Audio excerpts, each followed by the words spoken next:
welcome to the Share a Beer Show 521. We are back. Today is September 14th, 2019, which is a very huge day for me because it's my grandson's birthday, biatch. So, Well, happy birthday. big happy birthday to Junior Man out there, my oldest grandson. He is 4, which is a good. Happy birthday. That's where the good number comes in at. Oh,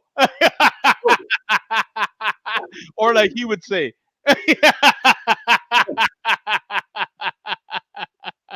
how many are you? Yeah. Hey, however you get there, just get there, right? That's all I care about. You know what I'm saying? So, hey, Coach, how you doing, brother? How many are you today? I'm doing good. I'm just about to crack open another one of Jay Vega's mom's. Oh!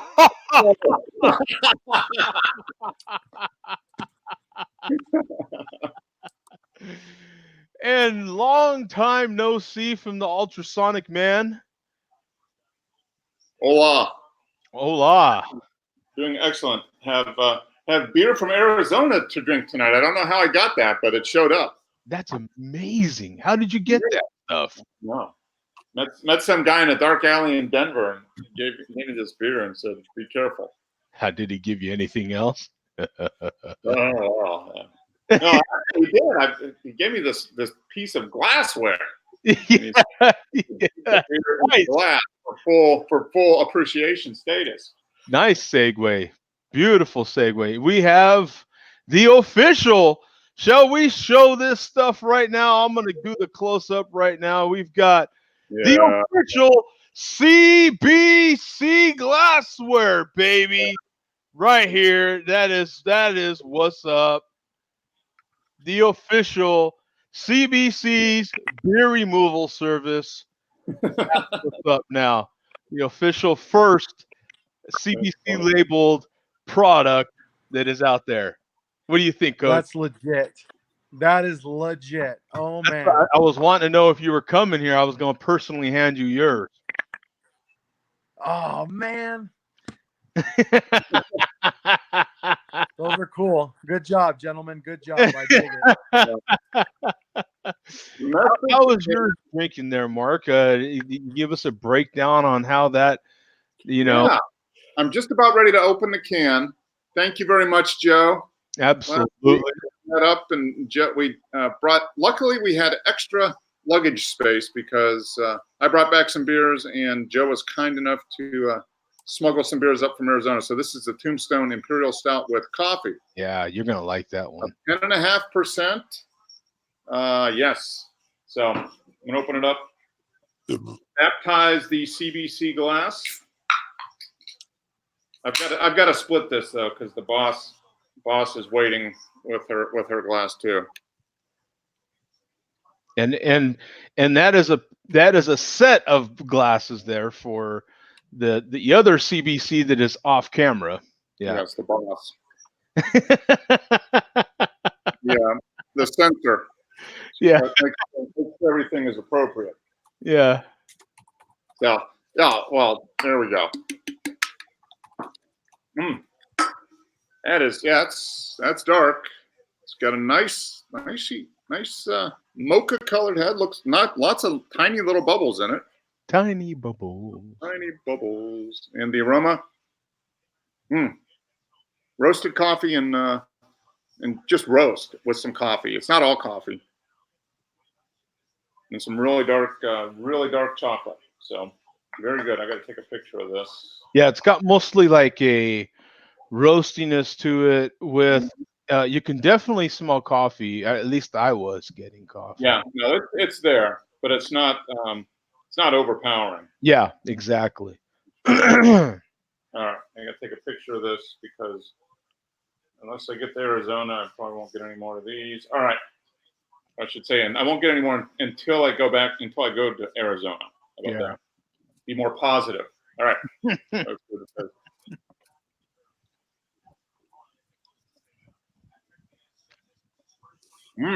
That is nice. That is full-bodied.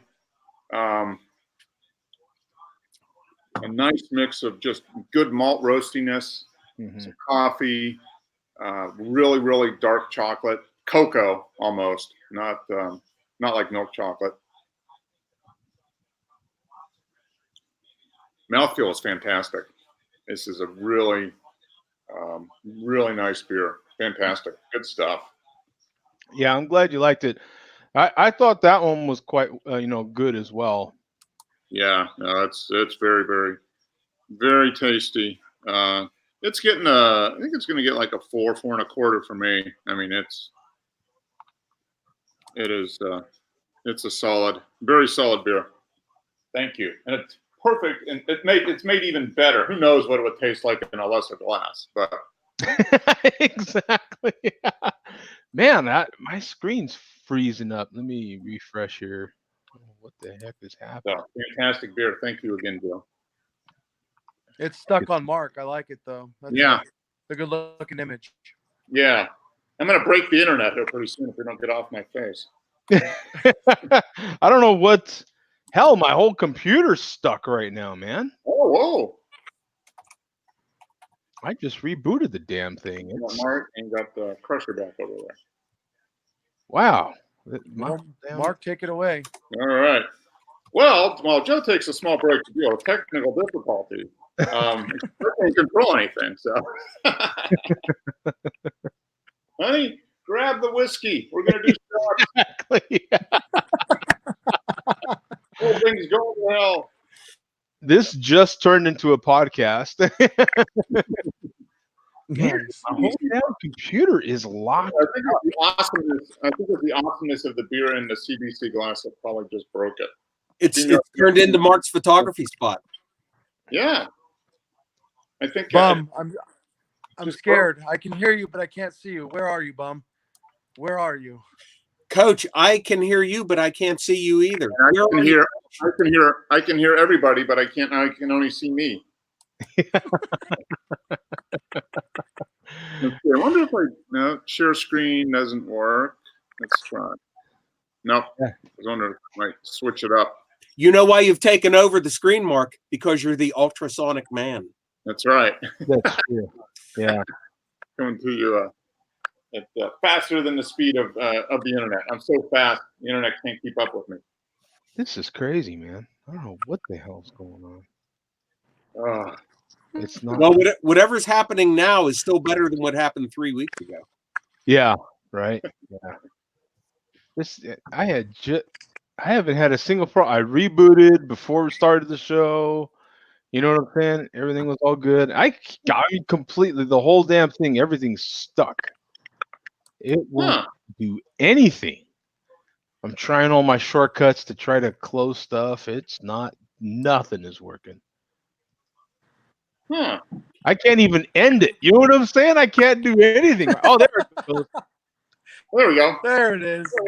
All right, so we got 3. You were there for just a second, Joe. He's gone. He's gone. Well, he was able to do something. Yeah, he's still going. He hasn't ended the stream, I don't think. No, he'll be able to join. It's like with Google Hangout. Yeah, there we go. There we go. There we are. Man, that was bad. That was a big. Hey, all right. Welcome to your own show, Joe. Thank you very much, man. Hey, man, I'm glad to be here. Oh my gosh! So real quick, we've got Travis in the chat there. He says, "Can anyone here get Pumpkin and Warlock?" What is that? I saw Pumpkin yesterday. I saw their coffee. They had a coffee version. I saw that too, but I haven't seen. No, Warlock. I think we can get Warlock too. I don't know if I saw the current year or not. I haven't seen the Warlock yet, but I have seen the once again the cold pressed coffee Pumpkin. Mm-hmm. Yep. That's the one. There was another pumpkin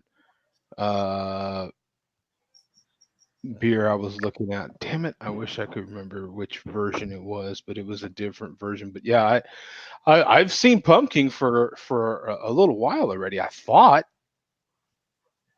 I'm pretty. It's been out mid-July. I'm pretty sure I saw Pumpkin. Warlock, I'm not sure about, honestly. And I just came from the beer store. I just came from Total Wine a little while ago. We have Rui in the chat saying, "Hola, what's up, man?" Rui. Tom is in there, man. Let me put a link in the chat. See if we can get Tom in here if he wants in here, if he has time. Rui, I drank all the beer I had, so I'm having a gin tonic. Well, that's a good substitute. Hey, it's gin tonic or Super Bock, man. I mean, I was going to say Rui ran out of Super Bock. Hey, am I the only one here that's had Super Bock? Other than I've had it. I actually still have one down in my basement. It's like a mini bottle. I've never had it. Yeah, it's actually not bad. It's actually not bad. Hey, we have Craig in the chat. Says cheers. Hey, Craig. And Travis D, come on. I know one of y'all can get Warlock and Pumpkin.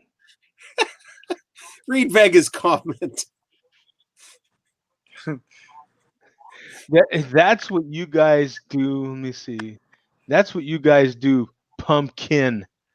He's saying we're from West Virginia. Well, if you guys notice, I have a black eye. Yeah, what happened there, man? Tell us the story. Jay Vega's mom, she closed her legs too fast. Oh. Yeah. Did you get in the way, Coach? Were they swinging around? They were doing something, Bum, but I'll tell you what, yeah. we certainly won't ever foul the earth with another one of Jay Vega's again. We don't want one of those running around, but yeah, she just closed her legs too fast, and now I got this. Oh my God. Anyway. Consider yourself on the list. I think you are on the list now, Coach. You, sir. Yeah. He is definitely on the list. Yeah, he is on the list for sure now. Yeah. That's funny. we certainly won't. So what are you having there, Coach? What are you drinking right now, brother? Nothing. Just watching some football. I'll probably jump back on if I throw some meat on the grill or something. So. Who's meat?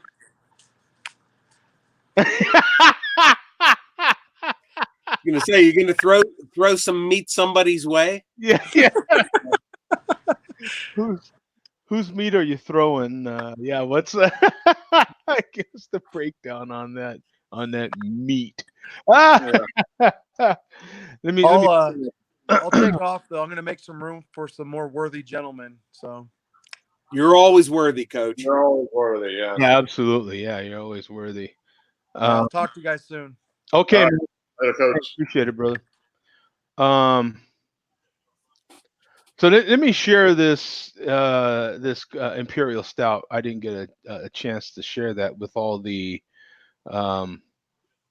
freezing up there that just happened. Dear God, that was crazy.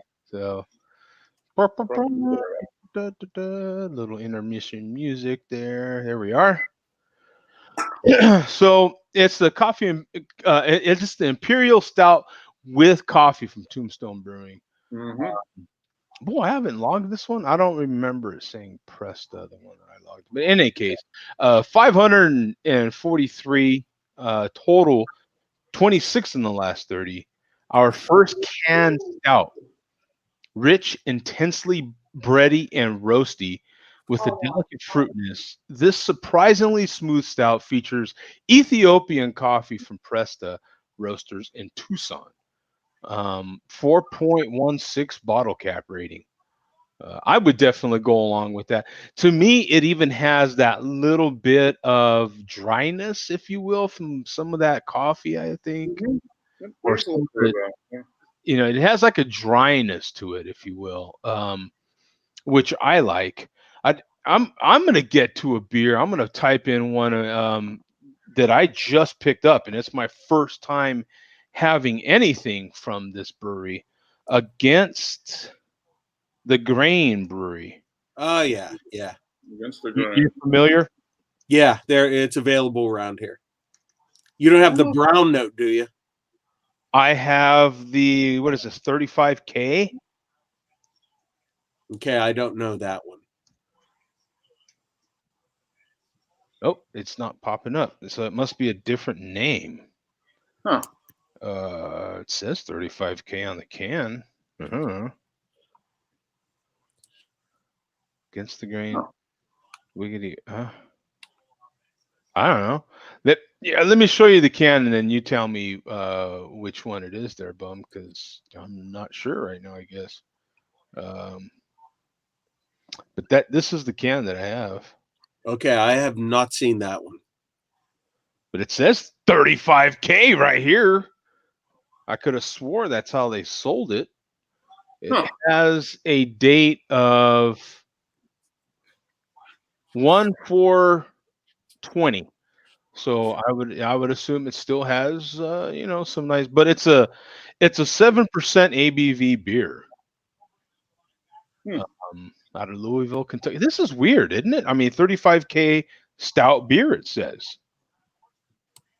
Isn't that weird? Against the Grain Brewery. But it's not listed that way, huh? Yeah, that's weird.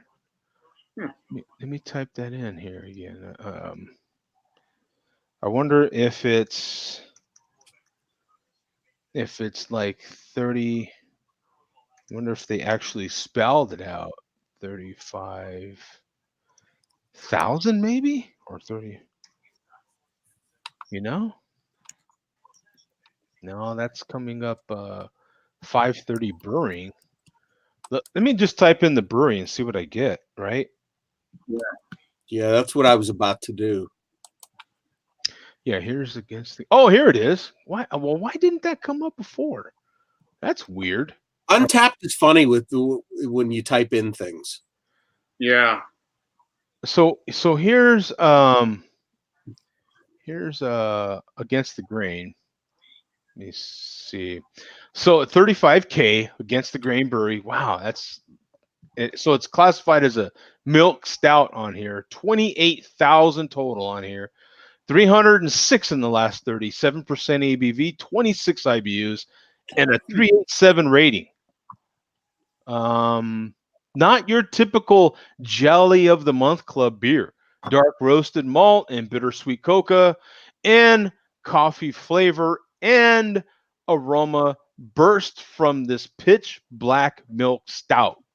The full body and sweetness are derived from the addition of lactose, aka milk sugar, which is not fermentable by beer yeast. A healthy dose of English Kent Goldings hops provides a counterpoint to this ale's rich and complex maltiness. So here's some photos of the beer. That way you can kind of and a better look at the label because it's a cool label, man. Look at everything that's happening on there. You got some tattoos, you got Pat Pack, so pretty cool, man. So let's get to it here. We'll see what this beer is like. I'll crack this one open here.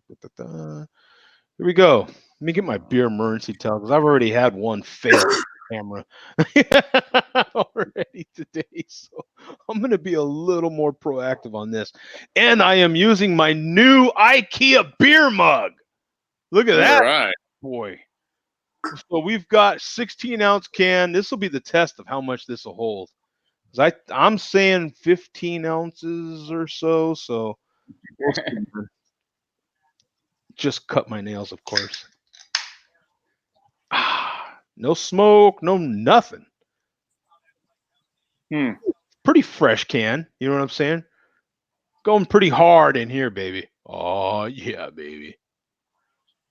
Yeah, that holds all 16. Look at that. Yeah, there you go. That's like a 20-ounce can then. I mean, a 20-ounce glass almost there. Glass, yeah. It's wide at the top, yeah.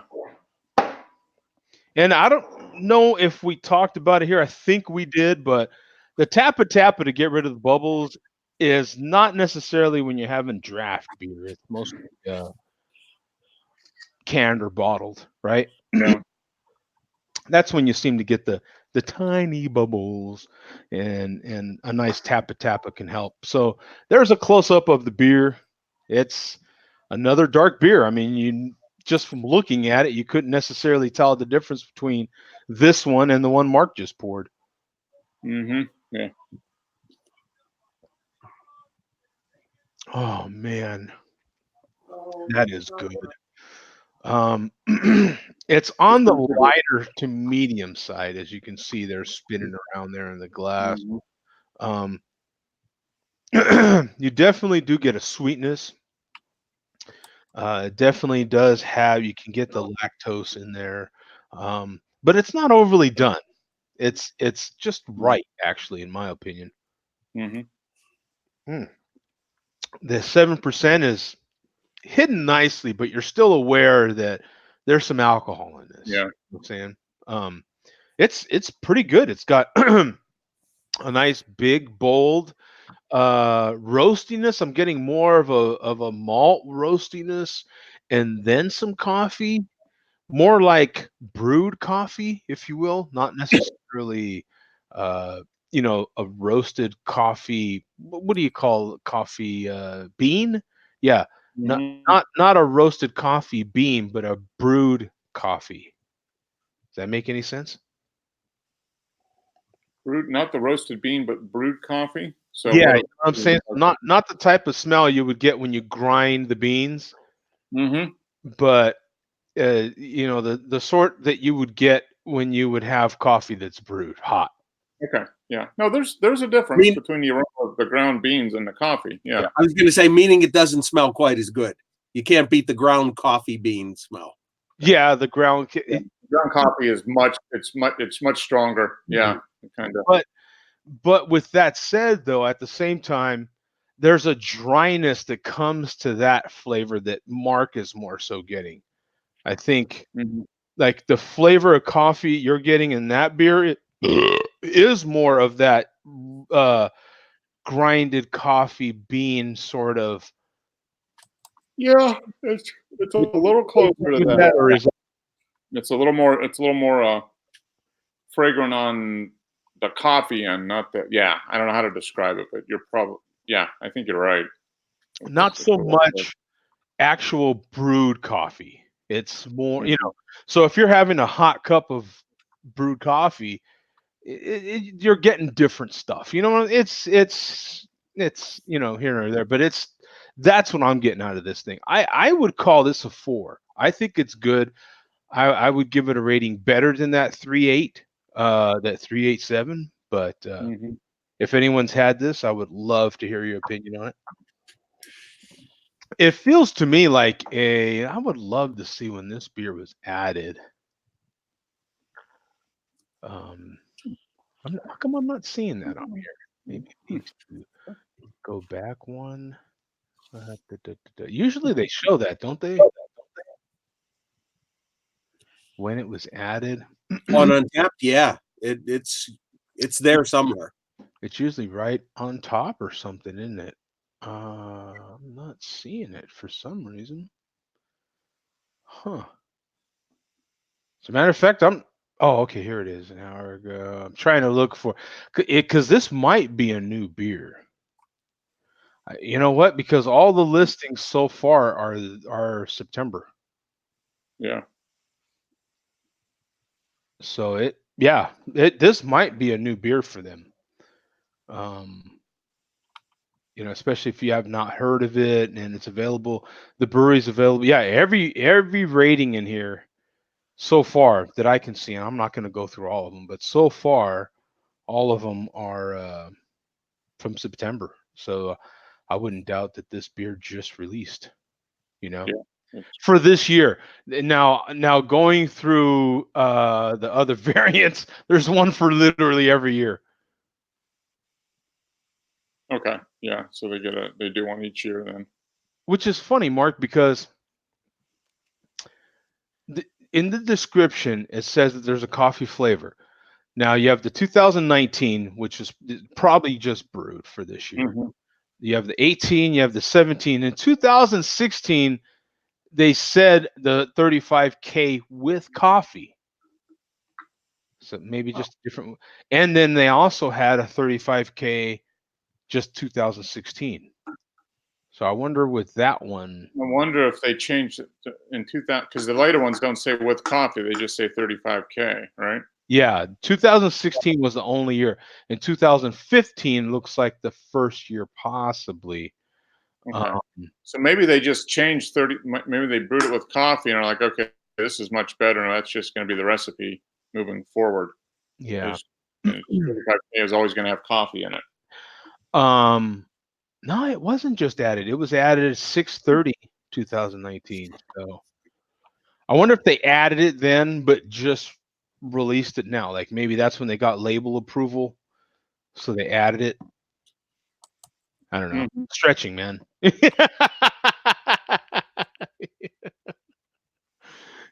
I don't know. I'm stretching here. What does Billy D say about these sort of variants in beer and everything like that, man? What would he have to say about it? There's Billy. Oh yeah, baby. Yeah, look at him. Bobbing away. Bobbing away. Works every time, baby. Oh yeah. Oh yeah, Billy D's into the variants of beer. He likes the Cold 45 and he likes the Cold 45 double malt. That's true. That is true.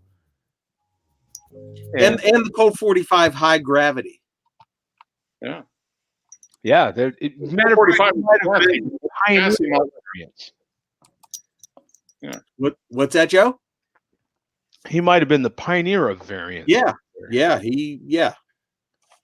And he's willing to take full credit for that. He's such a humble guy, isn't he? Yeah. Yes. So anyway, yeah, we have a pretty interesting report tonight. And against my better judgment, although I warned you guys ahead of time I might do this tonight. Uh-oh. Yeah. Oh boy. I haven't been feeling too good lately, and that explains it actually. Yeah, well, that's part of it. I think better than a good malt liquor, I'm assuming, right? Yeah. What are you about to do there, Bum? What is that? Are you showing us something? What's happening here, man? Yeah, look at that rising there. Oh boy. Oh yeah, baby. It's a Magnum. That's what she said.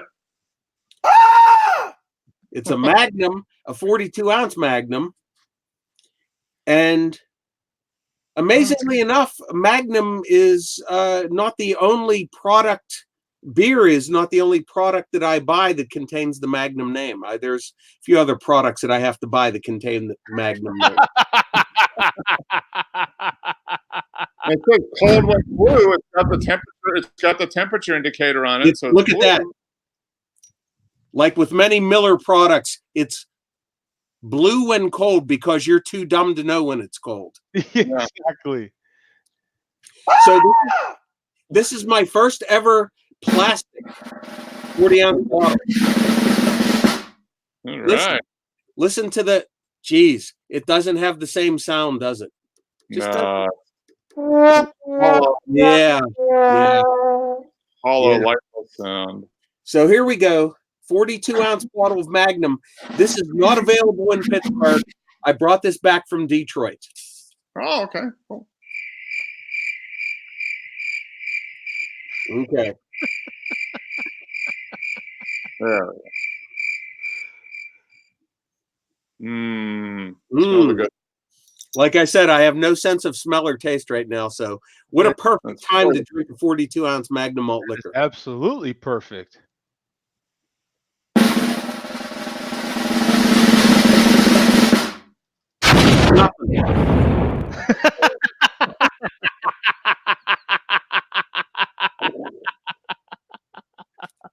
It's like drinking water.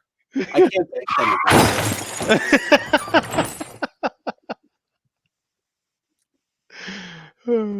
All I can taste is cold. I had it in my freezer for like an hour before the show.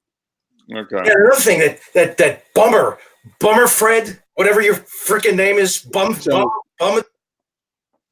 So, unlike last time where it did leave the frame because of technical difficulties, I'm going to replace Billy D with the Magnum so it never leaves the frame. We'll put it right here. Yeah. Okay. Okay. Because there was some technical difficulty. Yeah, that was my own fault. I had some internet issues, so you will see it will never leave the frame during the malt liquor report.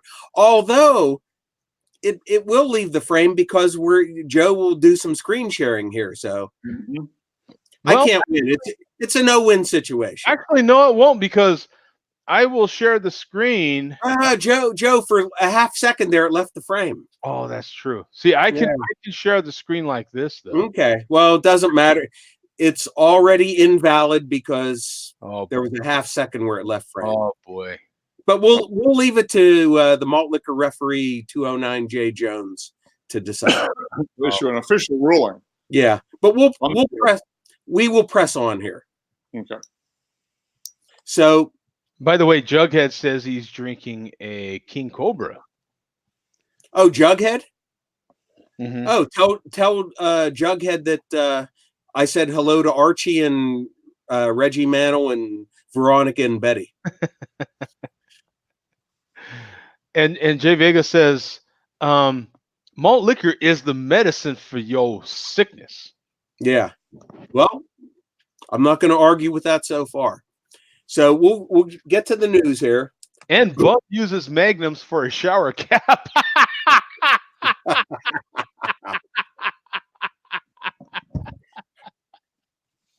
Shows you how much you know, Vega. I've never taken a shower in my life. So anyway, to the malt liquor news, we'll just get to some quick news here.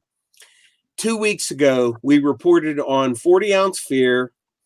He's got a new series of videos called Have a Beer with Fear, where he just does something different for him. He cusses out people. We are now up to entry number 13. He did it on Friday the 13th yesterday. Oh. Have a Beer with Fear number 13.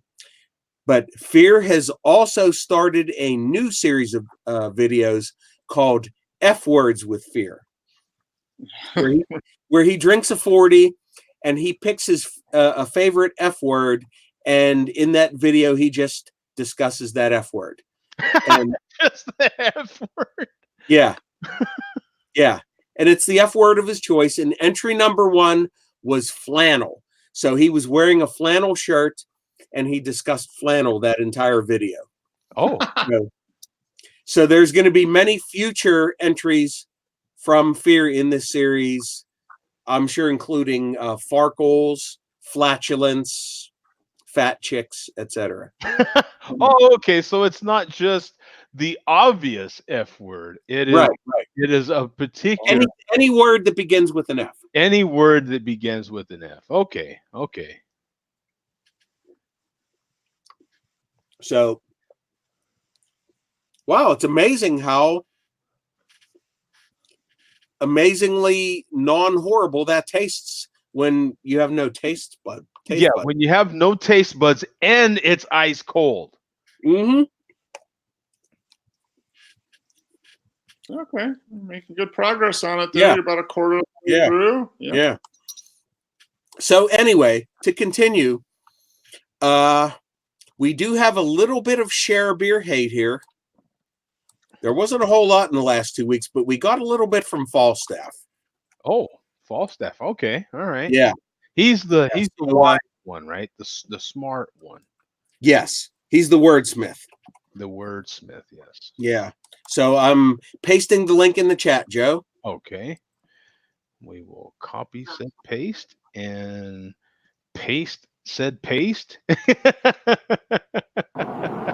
So go to about 4 minutes, 15 seconds or so. Okay.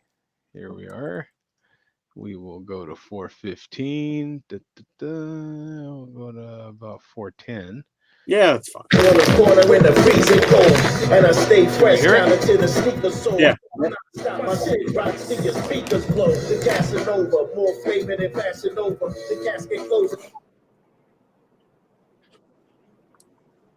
Now, what do we think of the outfit first? Now we've got Colt 45 in frame, Billy B in frame, and what's happening with the outfit here, man? What's He only wears the best designer clothes. Looks like a birch dancing outfit for Fucking Blade. scumbags on the Share a Beer show. Uvu piss drinkers, but they seem to get off on that shit. They're basically like each one of them a rugby 721, just into weird shit. Disgusting. I want no part of your fucking filth, your depravity.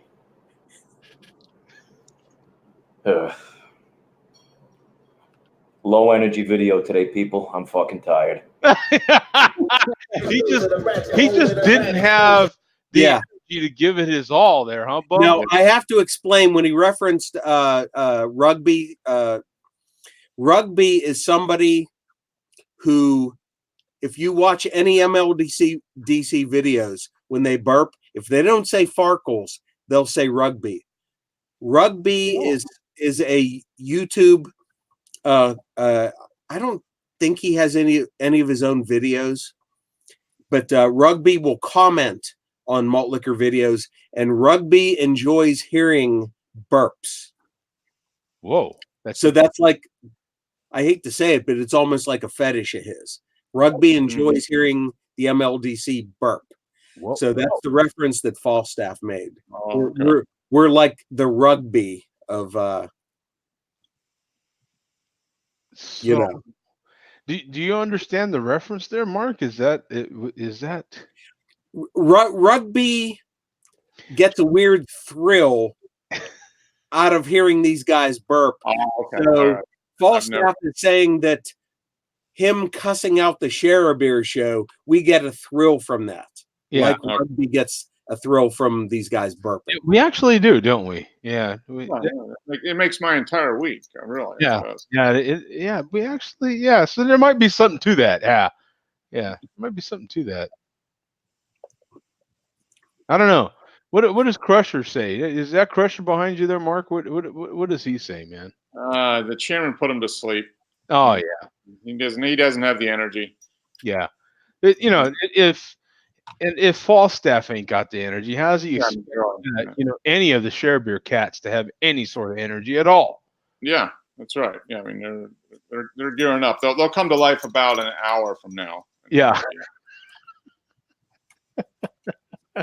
So anyway, Falstaff did cuss out the show.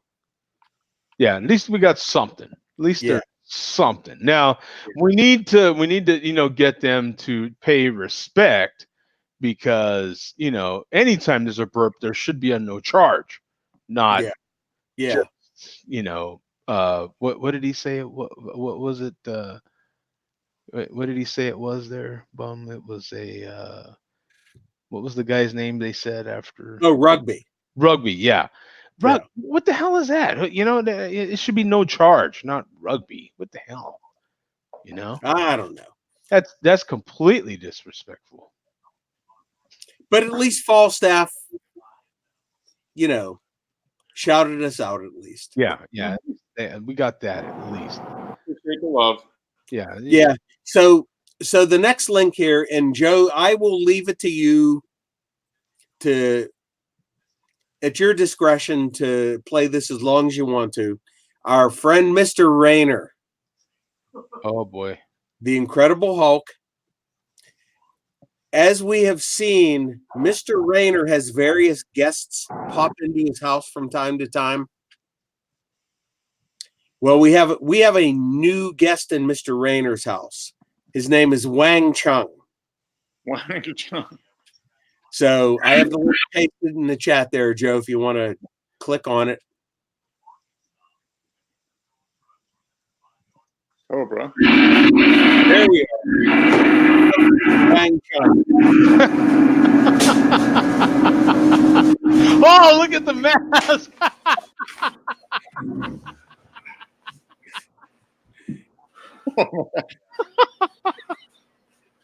I am Wing Chung. I am guest of humble host, Mr. Renner. I like. We have to critique the mask. Now, what? That's actually pretty good. I like that. What do you say, Mark? That's actually, what do you think of the art? Artistic. I mean, I think Mr. Rayners has a good artistic talent. I think he should start doing malt liquor paintings. I mean, he's obviously got some skill. Yeah. There is some skill there. He's got the eyebrows going up. Yeah. Now, what material do you think he used for the goatee, the mustache, and the beard there? That's got to be leftover Cobra malt liquor labels taped together and cut out to look like that. Of course. And is that the bag that said King Cobra came in? Perhaps. Probably. So he's actually being green with his man. He's taking care of the planet. Yeah, he's taking care of the planet. He's repurposing. He's repurposing his malt liquor shopping bag. You invite me. Oh, I like the way he's got Wang Chung. What is he's got a neck tattoo.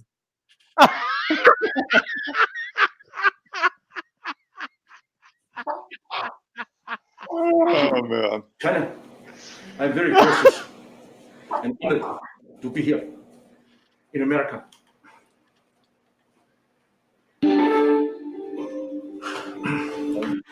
To enjoy delicious malt liquor.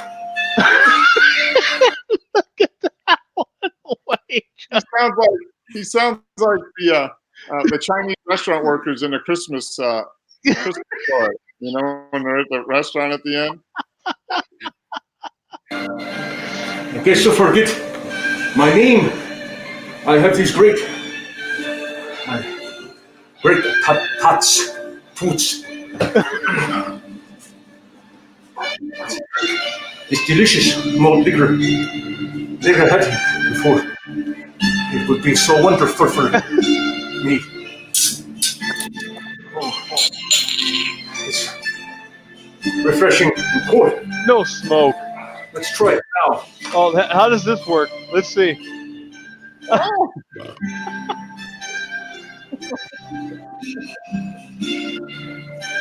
I like the way he's got it all the way down here too, and it loops around. That's hilarious. I am humbled. I am honored. He's even got the Chinese restaurant flowers back here. I tell You ever noticed that? now of wisdom from my country, from your country. Wise man once say, "You feel okay because you didn't turn gay." Oh my God! Ellen Birkin, Bristol with the. I'm sorry, I'm working on my English. It's not well yet. A little delicious. He sounds like a crowd. He's got a little huffy going on in there, I think. Yeah, he does. Yeah, there is a little huffy inspiration now. I'm in London. Mr. Rayner did not practice well when he made me that idiot. I told my wife,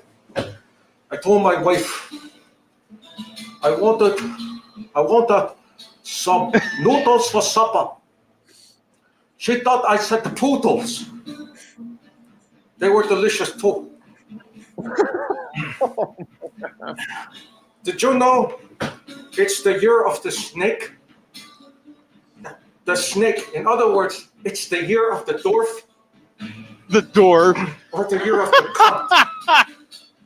You pick it. Oh my God.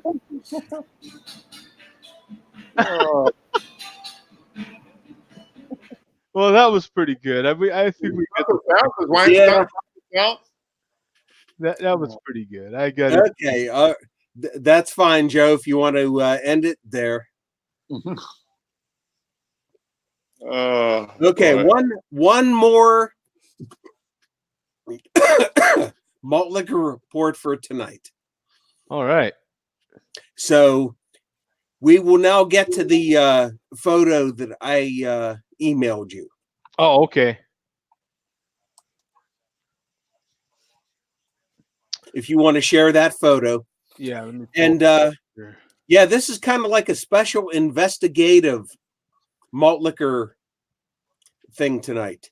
Now, as everyone knows, some of the best reports come from anonymous tips, right? Mm-hmm. Deep throat.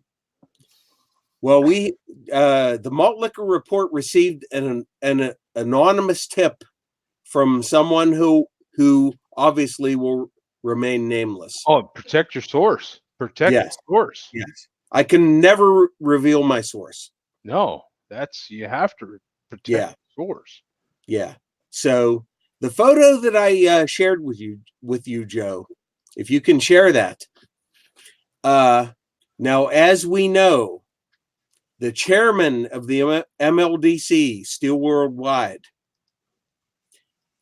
we've heard him speak out against StreamYard, as he calls it, Uvu 3.0. Yeah. Yeah. He hates StreamYard. So what we are looking at here is an MLDC member named Gutrot.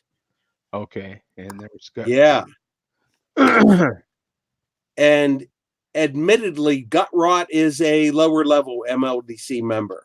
But Gutrot, as you can see from looking at that screen, is doing StreamYard yeah. live streams. Live. Yep. See live right there. Yep. And he's not unknown. If you look at the chat, there's Loot Bag Larry. Mm-hmm. Oh yeah. Yeah. And who's the other guy on the screen there? I'm not sure who that is. Okay. Yeah. But Like Coach, didn't it? Yeah. yeah, definitely not Coach. Definitely not Coach. But I don't know. The chairman is cussing out anyone who goes live on StreamYard or anything else. But anyway, we were tipped off this week that Gutrot was doing live streams on StreamYard. Well, this is good investigative reporting right here. That's what this is. So we're we know that the chairman watches the malt liquor report. Yep. And he disapproves of StreamYard live streams. So we're just curious what he has to say about Gutrot doing this. And there we go. Yeah. So, Gutrot is known to the MLDC. Like I said, there's Loot Bag Larry in the chat. Not everyone likes him.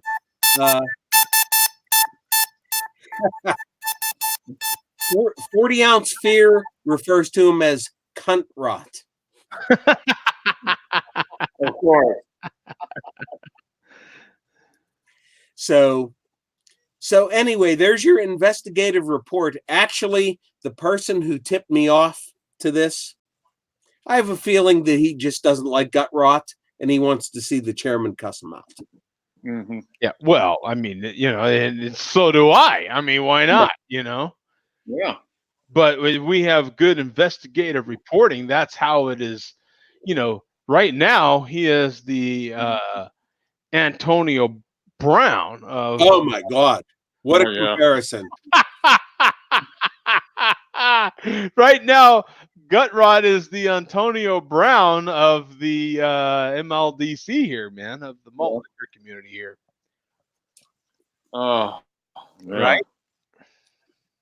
Yeah, it's a good comparison.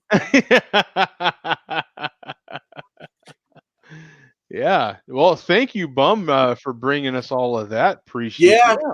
yeah. You know what? I'm at the swill. Okay. Yeah. I will finish this, but not before the end of the malt liquor report. So, and what's the verdict now?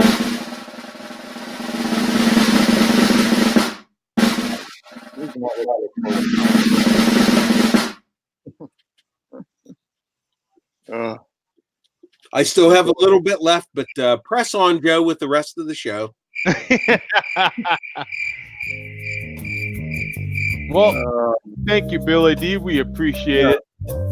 Another fine malt liquor report, as usual. Magnum, baby. that's right. Magnum on screen most of the time, not 100% of the time, but Yeah. most of the time. Yeah. You know, we got it. We got to give some credit right there.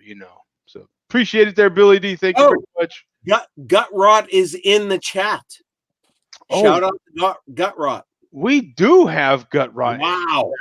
Investigative report. Wow. Look at that. Antonio Brown. Seems to be Gut rot was watching the show tonight. In the house. Cheers, boys. Have a good night. Swill, swill, swill, buddy. Shout out to gut rot. God bless him. Jay Vega says, "Finish it, bum." Yeah. There we go. Dorf foam and all. There we go. Dorf. Finish it. That's right. Yeah. Good God Almighty. It's gone. No charge. And he's playing hurt today, folks. He is playing Yeah, that's right. today. He's So playing he definitely gets extra credit. for that one. Ooh. So what are you having there, Mark? Which one are you having next, buddy? I'm having one of the beers I got up at Crooked Stave Brewing in Fort Collins. This is their Petite Sour Blueberry. Wild ale aged in oak with blueberries. And I'm fruiting the malt, so I'm sure I'll get some hate from the MLDC here. We stopped by the we stopped by the brewery one day up there, and they have some good stuff. They are known for their sour ales. It's one of the ones that Zach said that I need to check out. Oh, look, they're getting some Dorf foam. Ooh, look at that. It's rising. That's what she said. Whoa, look at that. Look at that foam, baby. Oh, there's AJ. That's AJ in the back there rising up. Uh-huh. That's Crusher. Oh, is that Crusher? I get them wrong every time. Oh. All right, so this has been out of the fridge since since pre-show, pretty much. So it is. Look at that color. It's got a beautiful color. Slight blueberry color. That slight color to more of a golden ale with blueberries in the aroma. Sour blueberry. I mean, it's blueberry, and there's some of that. You definitely get the. I don't get any of the oak or anything on the barrel at this point. But any skunkiness in there? Any bitterness? No bitters. Appropriately sour, more tart than sour, and get a little bit of blueberry. It's dry. Finishes dry. Finishes really dry. So more tart. Mm-hmm. Not necessarily.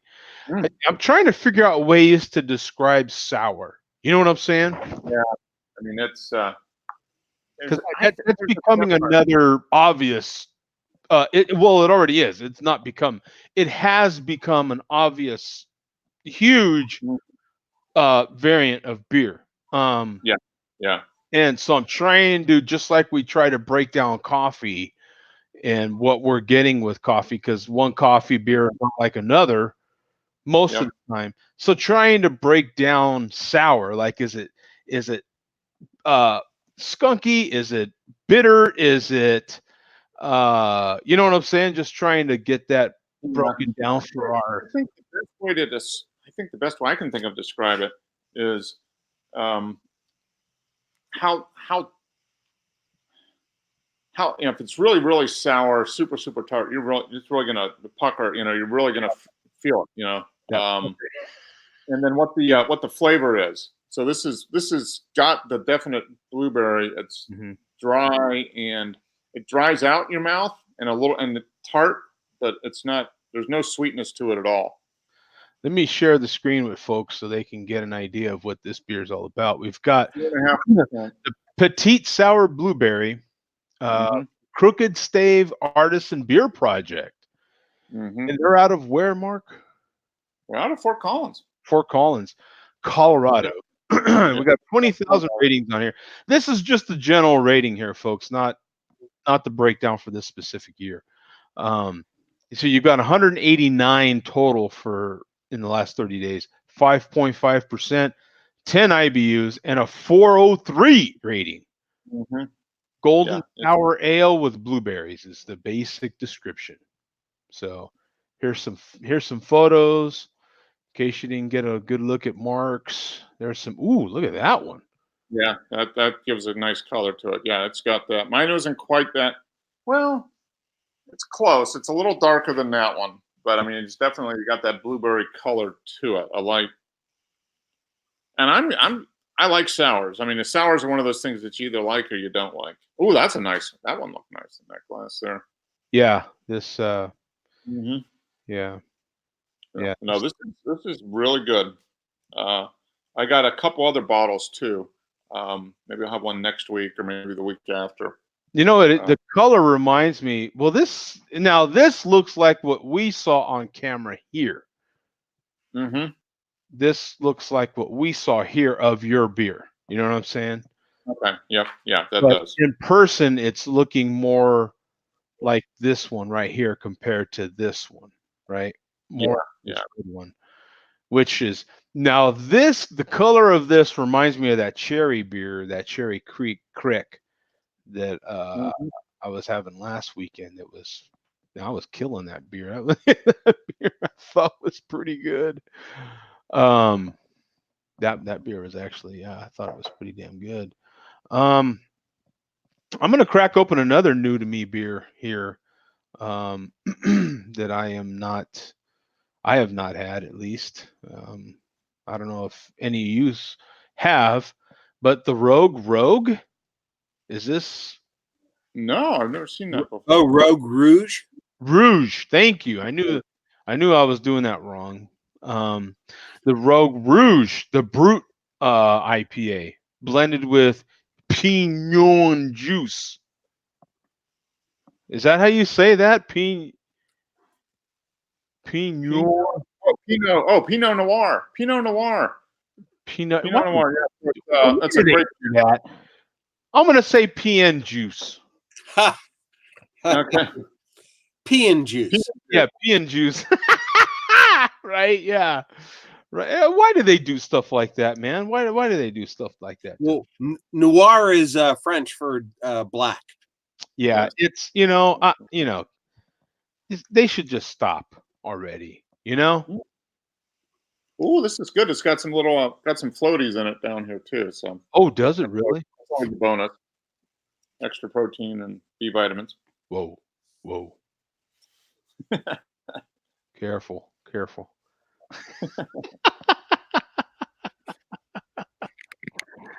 talking about beer. What is going on with beers today, man? I'm having a hard time pulling this up as well. Oy, oy, oy. Why are they doing this, man? I mean, you would think that the Rogue Rouge, right? That's how you say it, right? I see. I did that one okay, right? Right? Rogue Rouge. Yep. I mean, it's not that complicated, is it? ROUG.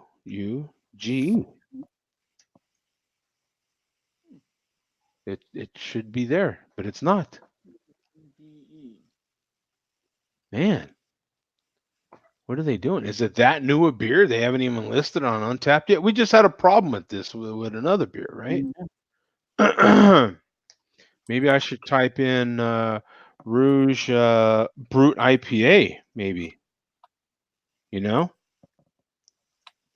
Maybe I should try that.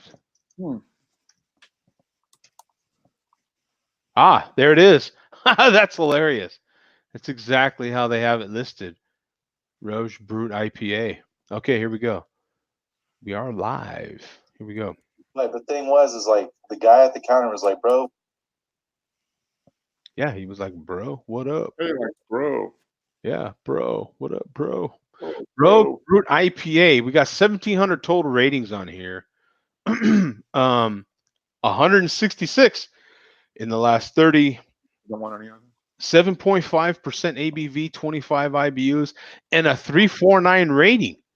A crisp and semi-dry brut IPA blended with Oregon. How do you say that, Bum? PN juice. There we go. Producing, what is that?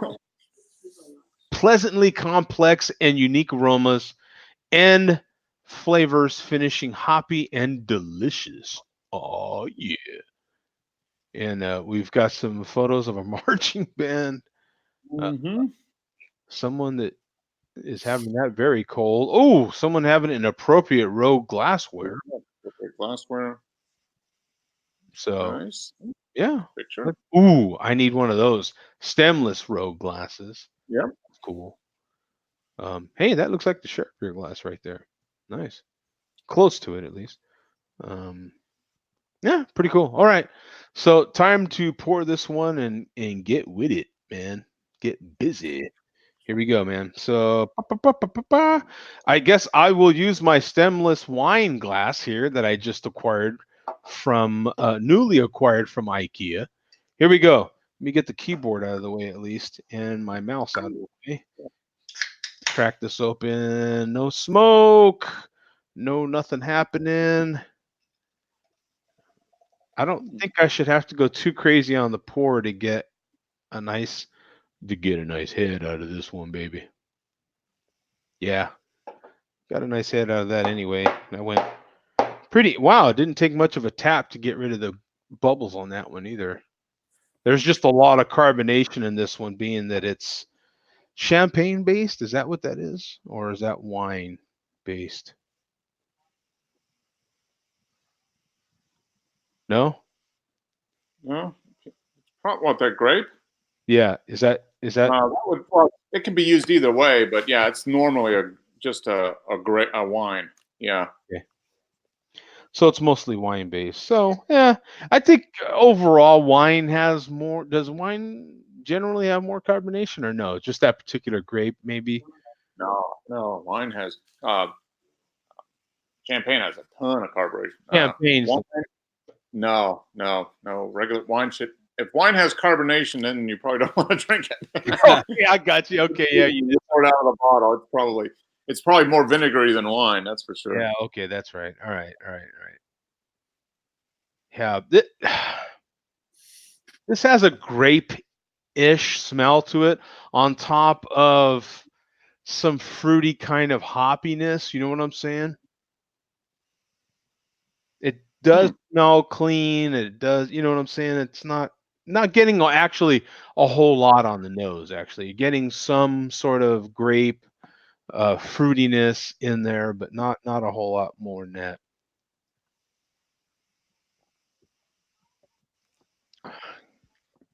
It's definitely light bodied. You see that? I mean, I could easily swirl this thing all day and night. It's a very light bodied beer. It's gone immediately. Very, very dry, which definitely would be from the grape, right? I would have to agree with the 349 rating. It's nothing special. It's nothing a nostalgia beer for me, really. Like it would be. I like the can. That's actually why I picked it up. I have a 4-pack of this. I'll drink the whole 4-pack.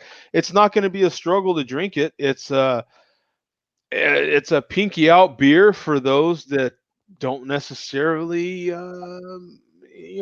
want a crazy harsh tasting beer. I would think. You know what I'm saying? Maybe you pick this up and you go to a place where they like to take a lager, a light lager, one of your traditional macros, and mix it with ice and lemon and all kinds of other stuff. You know, maybe you hand them one of these bad boys and they start digging it more. I don't know. This is not for I could see your hardcore craft people drinking this. Yeah, it's exactly as the description says, a crisp and semi-dry brute IPA blended with Oregon stuff, right? And that's exactly what you're getting here. Yep, no.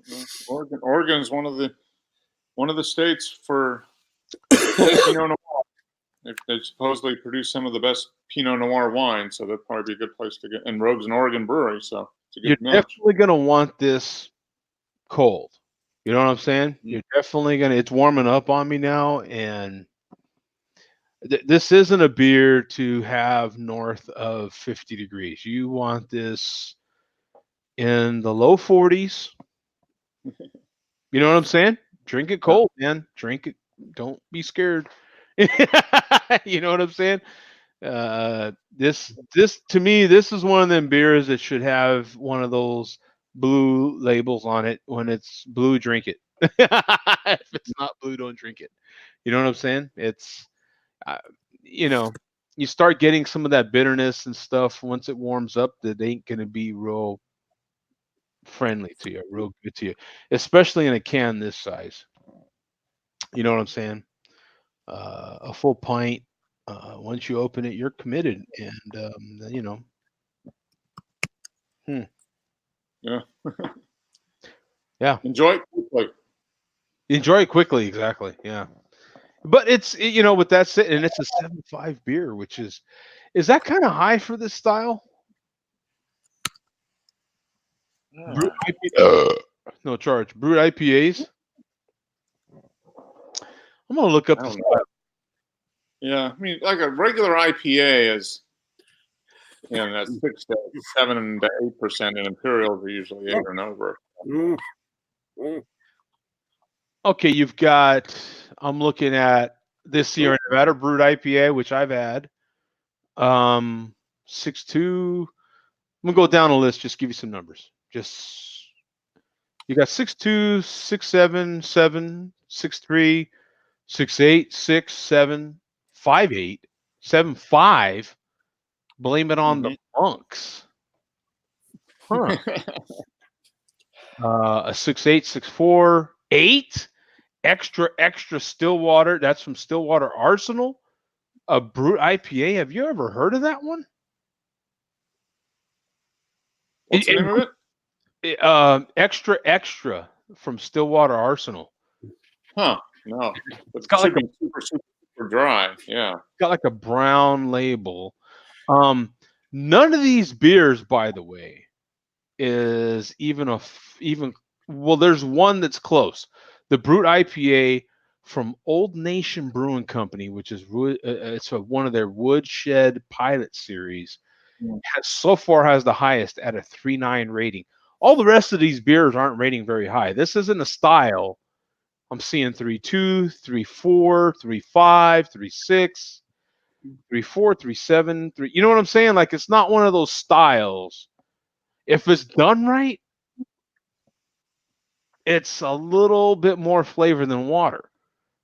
You know what I'm saying? It's like a little bit more flavor than a tonic, for Christ's sake. You know what I'm saying? Like it's I don't know.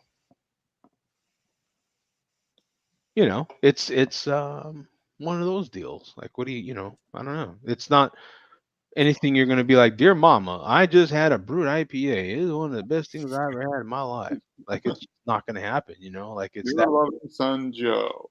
Yeah, it's yeah, I don't know. 3.8 and a 3.7, 1.39. That's it for the whole style. You know what I'm Yeah. saying? Like, I'm just going through the first. What does it give you? Like 20? Yeah. Huh. Well, it's a newer style. I mean, there really haven't been a lot of brewed IPAs since this year. I mean, maybe a year ago they started coming out, so it's not been around that long. Now, Brutes, as far as Brutes is mostly a wine thing, right? Yeah, they usually put that to champagne.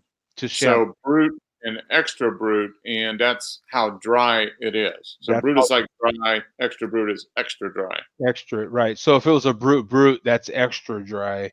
Yeah, I think that would be like extra dry. Yeah. Yeah. So, once you start going that dry, I don't know. I don't know that it's going to wow anybody. Now, with that in mind, this is still pretty chilled. I'm going to drink it, but as it's warming up, you're getting stuff that's a little less desirable. Mhm. You know what? I'm just being honest. Like, that's what's up. Like, dry beers are meant to have cold. That's like champagne. How much warm champagne do you ever have? You never have warm champagne. That Mhm. champagne better be cold, right? Served in little glasses. So I would imagine that this has got to be served in champagne flute glasses. Mhm. You'd be doing yourself a good service. 16-ounce can like this would serve 2 people, right? Yeah. Drink it. Nice little taste. Drink it fast. Yeah. Because this glass is different from the first one I just had. Being a little warmer. Yeah, it's getting a little warm. You know what I'm saying?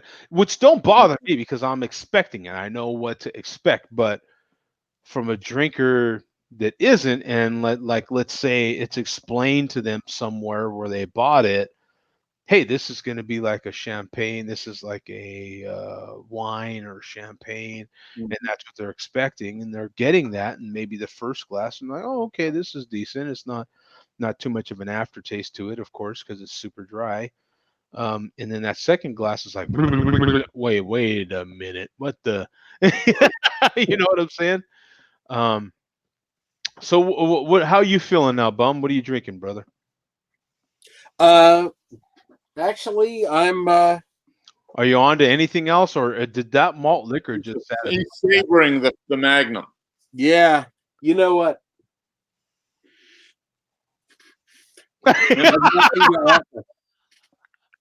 Now, Mark, we've seen the video, we've seen the footage of what malt liquor does to your brain. Like what, and I think already are we seeing one of our did Bum actually take one for the team here? I think he did. Yeah. Because already he's like, not functioning at 100%. Uh-huh. But Yeah. I'm really worried for our friend. I mean, Maybe he's having a brain freeze because he drank it ice cold. Oh, Oh, he found something. yeah, there's. Oh, it's my empty bottle. Was that the is Magnum? Is it like a 5.5%? It's not a double malt or anything. No, it's what do we have here? But he did go 42 ounces. He didn't just go 40. He went 42. 2 ounces. He went UK malt liquor on us, right? Yeah. It's 5 something. 5 something. Miller. Yeah. Yeah. Okay, so it's like 3 beers. Yeah. Yeah. Now I'll show. I will show you what I had before that. Fatheads. Oh, okay. Yeah. Nice. Yeah. Headhunter. Is that their IPA, right? Yeah. Okay. I think I've had that before. I think I had that. Yes, I did. Yeah. Yeah. That is the Fatheads flagship brand. Mm-hmm. Yep. Yeah. So I'll show some of the chat here. We've got Damn Bum is the funniest dude. And Jughead says Magnum. And Vegas says that is not one of the bitter malts. Yep, but I killed it. But he killed it. He That's did right. it. He did it. And Jughead says drinking a King Cobra. Bum is seriously tempted by the dark side. Yeah. That video was a masterpiece. Jughead says he's drinking H2O. And then we have the gut rock comments that we covered before. And Right. then finish that Bum, which we covered before. Bum is ready to make a malt liquor video. Whoa! Mhm. Is there any truth to that? I think There have been rumors lately that Bum will make a malt liquor video. so there is rumor. Any Yeah. rumors? Yeah, possibly. Oh man, look at this. We have the investigative reporter getting that into his investigation. That's right. Yep. FYI, Bum Gut Rot is live right now, and he played the report. I saw that and I clicked on it and I was too late. And then we have Travis D in here. Hey, Bum, what's your email? Yeah. And Gut Rot live with another malter on StreamYard's 40-ounce cusser. He is breaking the blueprint big time. Yeah, cusser or causer? Out of the MLDC, I think. Or he's going to malt liquor. He's already in malt liquor hell, so I guess he figures he can't get any worse. Travis D says, "Damn, someone send me some pumpkin, man." Pumpkin's everywhere. If you can't find it, Travis, then I don't know what to tell you, right? I think it's literally distributed nationwide now. I mean, I've seen it coast to coast. And we have Dane in here. Hey, do you remember Greg from Greg's Beer Reviews? Of course. Yeah, I have no clue who that dude is. I don't know who you're talking about. God, Greg was a part of this show for quite a while. Greg, who? Who? Greg, Who's Greg? What? Who's that guy? TD Burris. Hey, man, what's up? He's saying hi to everybody.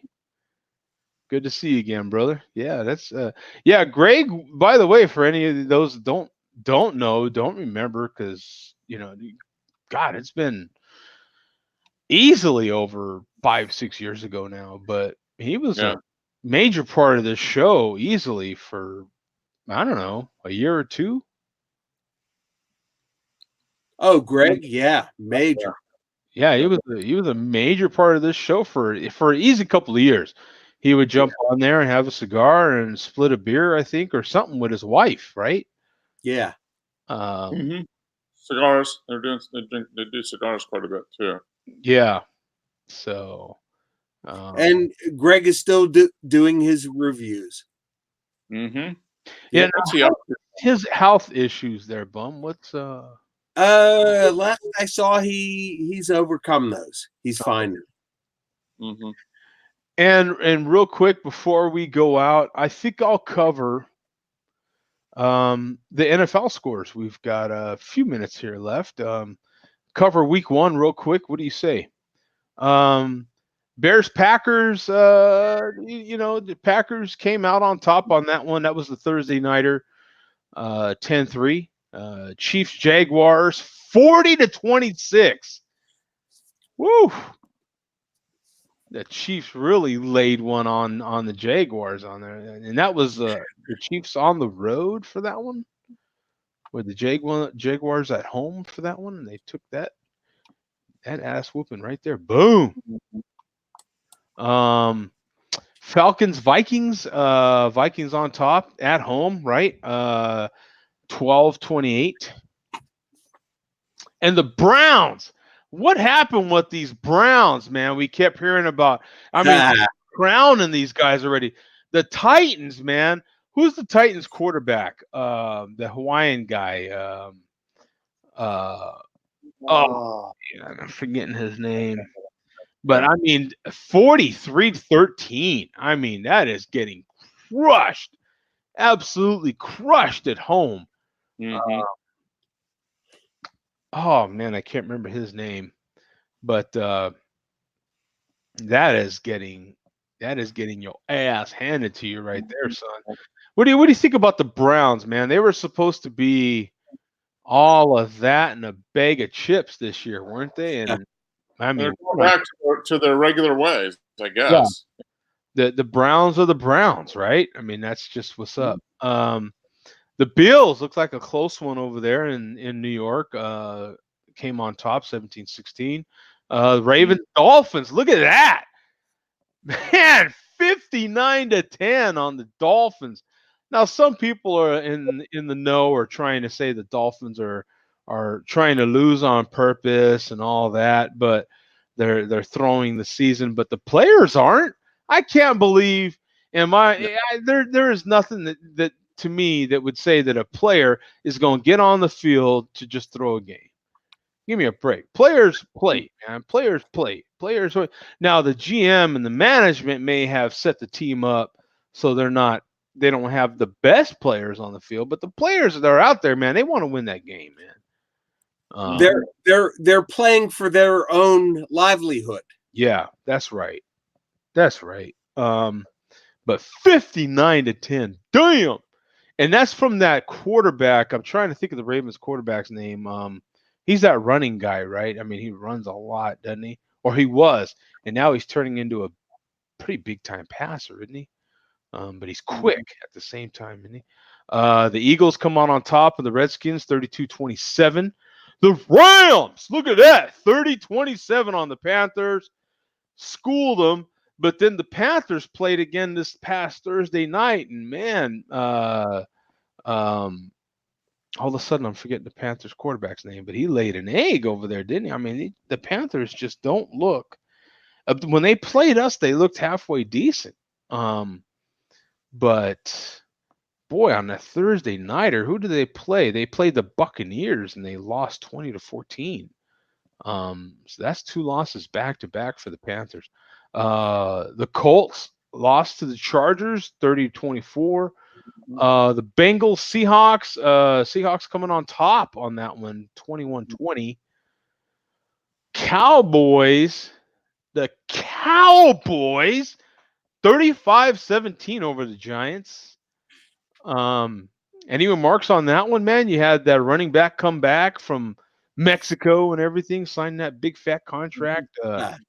Cowboys quarterback, it looks like he's, I don't know. Guess, and of course, we'll find out tomorrow, but he looked pretty damn good in that game, right? Yep. You had the 49ers, 31-17 over the Buccaneers.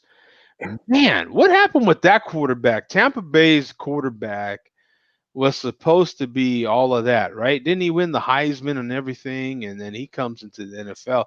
He had all them problems off the field, right? With women and stuff like that. And dancing on cafeteria tables and all that. You remember all that stuff happening with him? And he just hasn't done anything in the NFL, has he? Cardinals and Lions, man, finished with a tie. That new little Cardinals quarterback, at first for the first 3 quarters didn't look that great. He was coming out in his opener and didn't look that great. But that fourth quarter, to me, that fourth quarter said everything for him.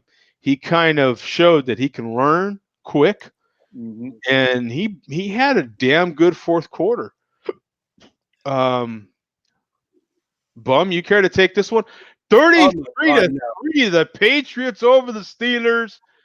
What's up, man? Big Ben and everybody there just got crushed. I don't even know what to say about that. I know leading into that game, you had what was it, that Friday before that game? There was the Antonio, the AB, as he likes to call himself. And AB was traded from the Raiders to the Patriots. And what did he get? 9 or 13 mil. He got 9 guaranteed, 13 or 11 mil for this year, something like that. 11. Gave up a bunch of money. Yeah.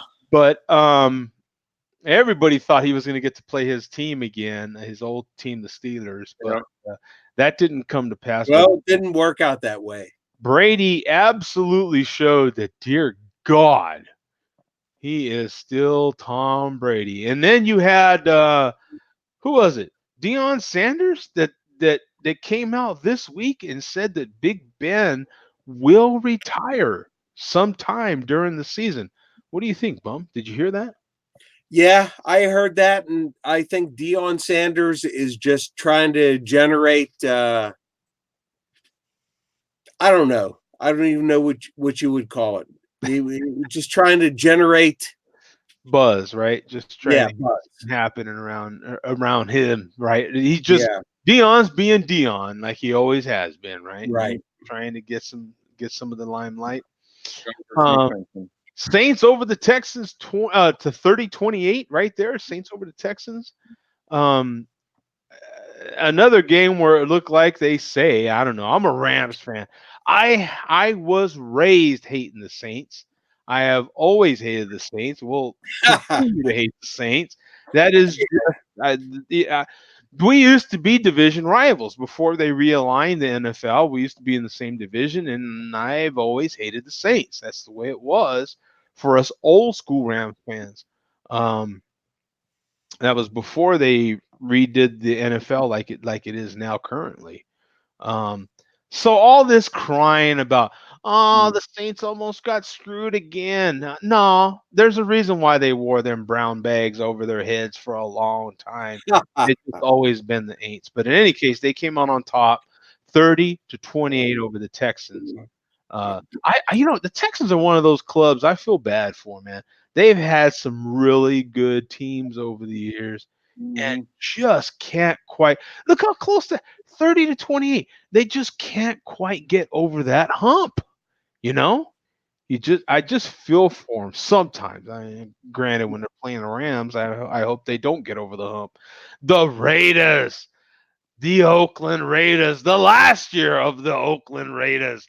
It doesn't sound as good, Las Vegas Raiders, right? It's too many words in there, right?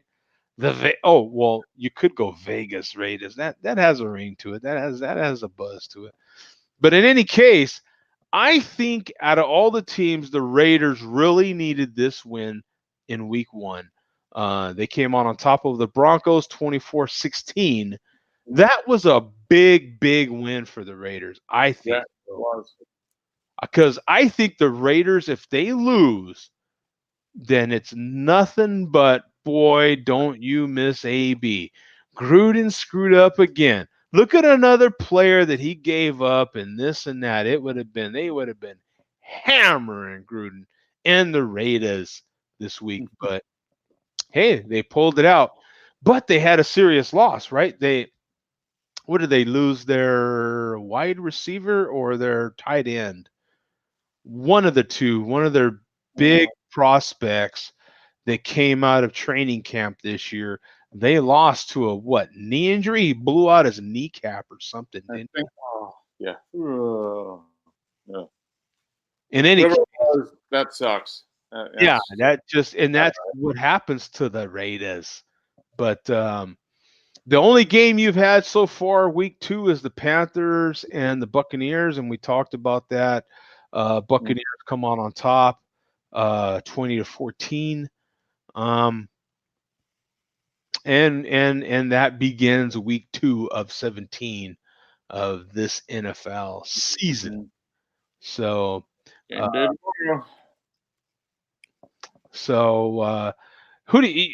still a who do you like, Mark? You're still a Steelers fan, aren't you? Yeah, Steelers first, maybe Broncos, and then Bears. I'm not really a Falcons. Although we've lived here longer than it. I've lived here longer than any other place in Pittsburgh, but I'm not really a Falcons fan. Yeah, I feel you. I'm not. What's funny is now that I'm not in New Mexico, I lived in New Mexico for 23 years, and I think today Oh my God! But I think today New Mexico played Notre Dame, if I'm not mistaken. Yeah, they played, yeah. Pam said Notre Dame. They lost to Notre Dame. Yeah. Yeah, I mean that was a given. I mean, come on, it was just a matter of how Yeah. bad they were going to lose to Notre Dame. Yeah. But it's funny because I never, as many games that I had tickets for to go to UNM. I never actually went inside the game. I stayed out there tailgating, getting hammered, and I would No, always give my never ticket heard to that. Yeah. somebody. Yeah. That's funny. UNM games were just that good a tailgating thing. Like it was just, I didn't even care to go in the game. I'd have tickets to the game, and I'd end up giving them to somebody walking by. I'd be like, "Hey, bro, you want to here? You need a ticket here?" You know what I'm saying? And I mean, it was just that kind of environment. So I never Yeah. did go to any UNM games. Had to go, and as far as the Lobos go, UNM, their basketball team was halfway decent. They had quite Yeah. a few. They're a basketball school. Yeah. Uh-huh. Yeah. They were.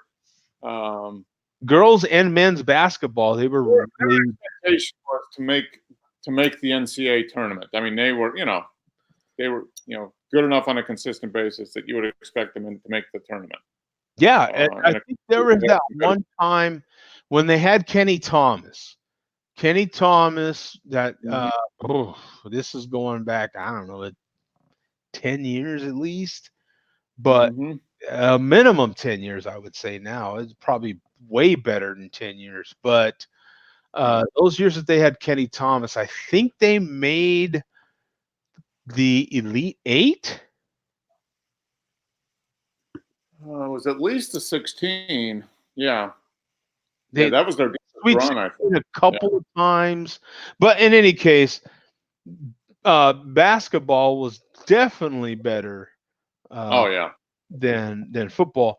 And baseball, they did halfway decent as well. I used to live, my rental property that I had was across the street from um, another rental property, and I knew the owner of that rental property. But in any case, he split that house into a couple of apartments, and there was a couple of cats that uh,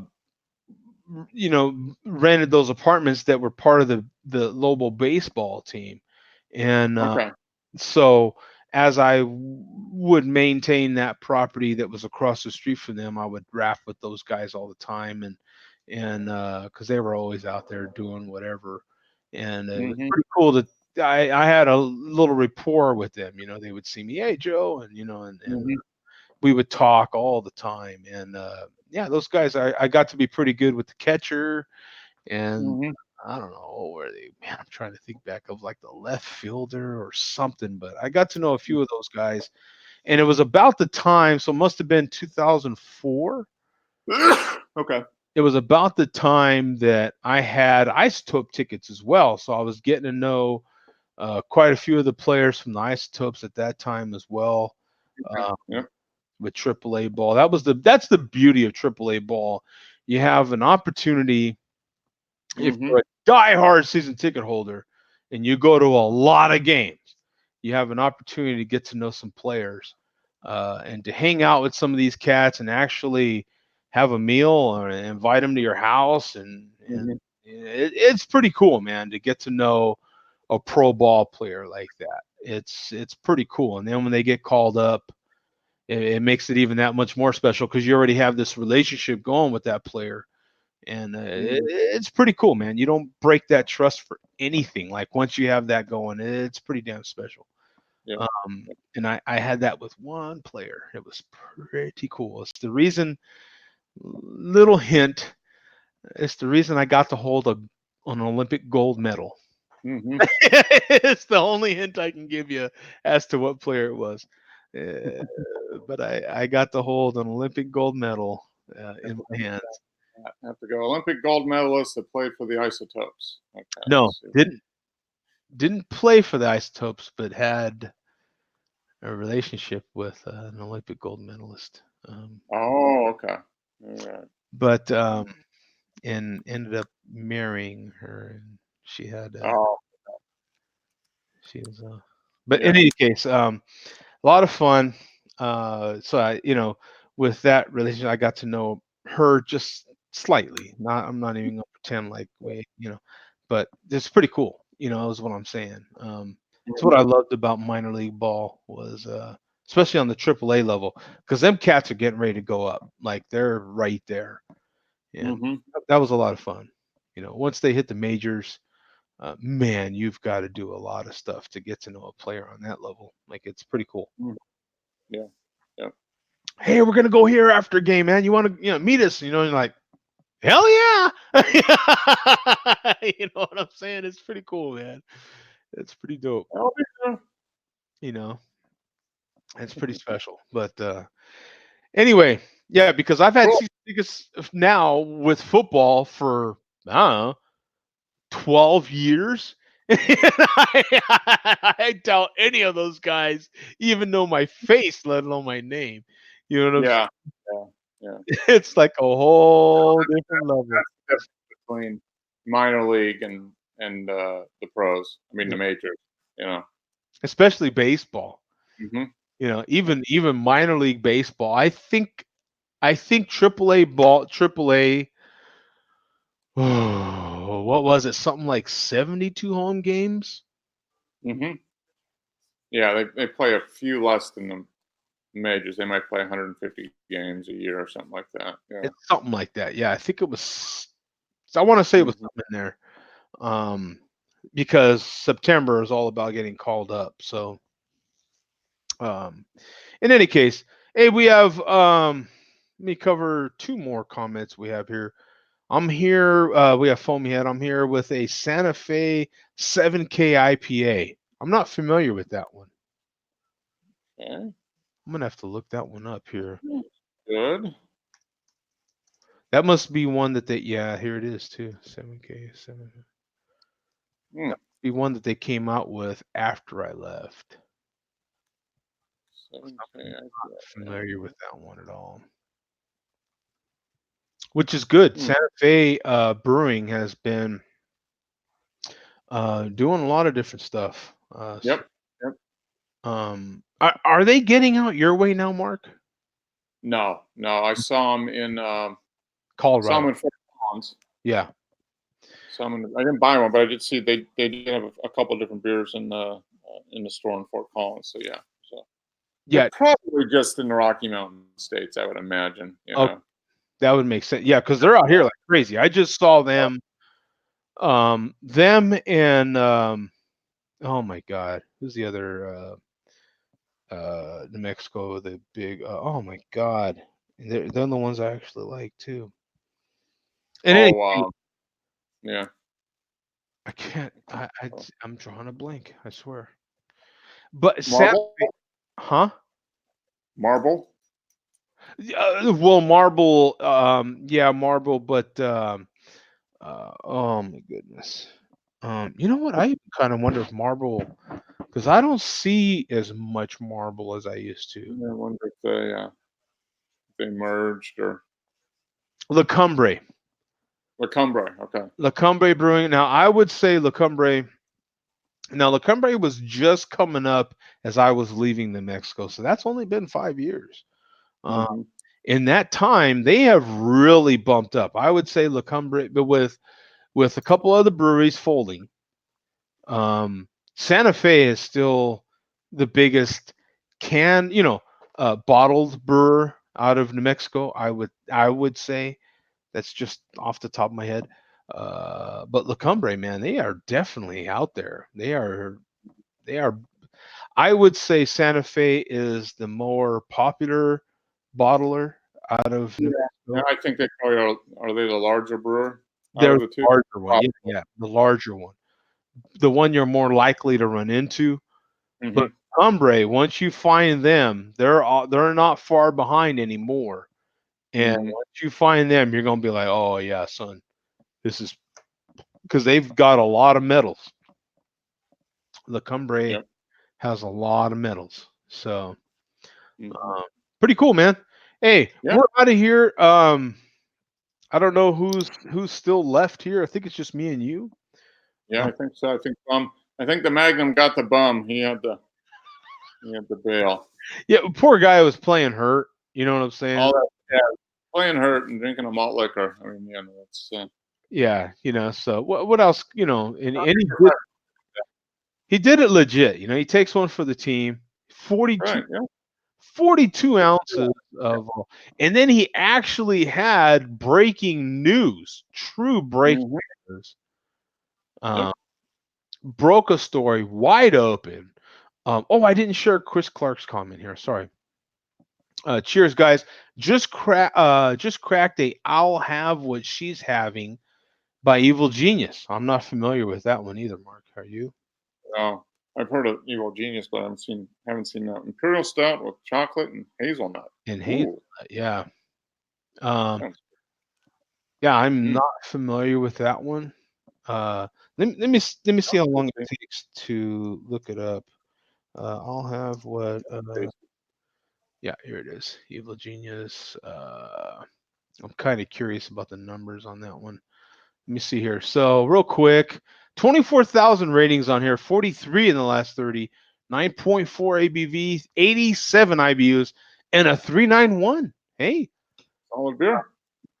Heavy hazelnut and chocolate aromas give way to a smooth, decadent, and downright delicious stout.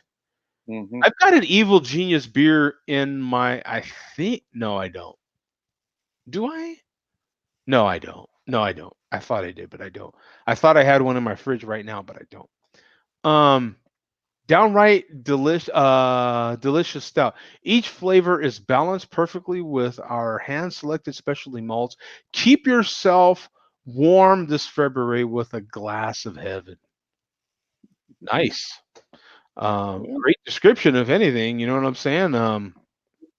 I can dig that. I mean, good beer. Yeah, I drink it.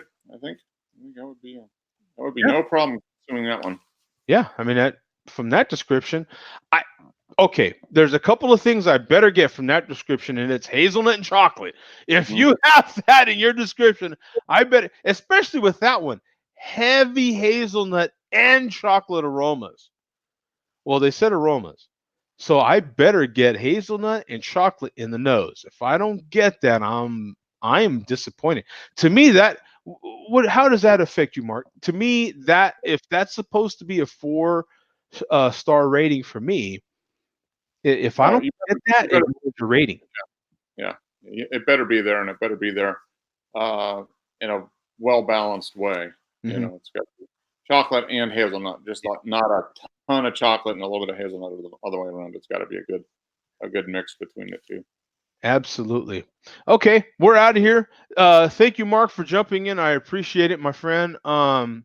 Great seeing you, by the way. A little update on what me and Mark did last weekend as we close this out, and this is as we close this out. It was a fantastic audio weekend.